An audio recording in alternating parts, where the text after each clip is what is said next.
ফের বিতর্কে জড়ালেন তৃণমূল কংগ্রেসের বিধায়ক অভিনেতা কাঞ্চন মল্লিক।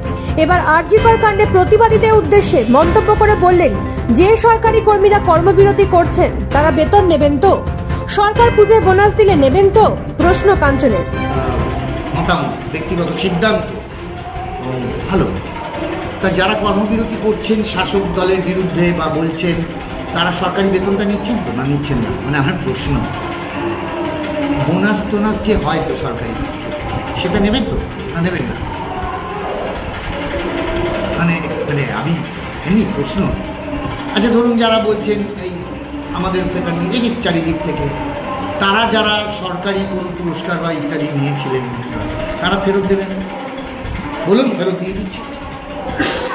কেননা যদি আপনাদের কোনো কারণ রয়েছে, গণতান্ত্রিক অধিকার আছে আপনাদের, তাহলে বলুন ফেরত দিয়ে দিন।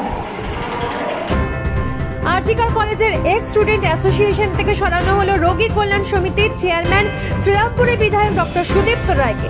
এছাড়াও সন্দীপ ঘোষের ঘনিষ্ঠ 10 জন জুনিয়র ডাক্তারকে সরানো হলো আজ। কলকাতা মেডিকেলের কয়েকজন অধ্যাপক চিকিৎসকের বিরুদ্ধে অভিযোগ উঠেছিল, তৃণমূল না করলে পড়ুয়াদের ঘর দেওয়া যাবে না। এবার সেই চিকিৎসক অধ্যাপকদের সরিয়ে দেওয়ার সিদ্ধান্ত নেওয়া হলো কলকাতা মেডিকেল কলেজের প্রাক্তনী সংসদের পক্ষ থেকে।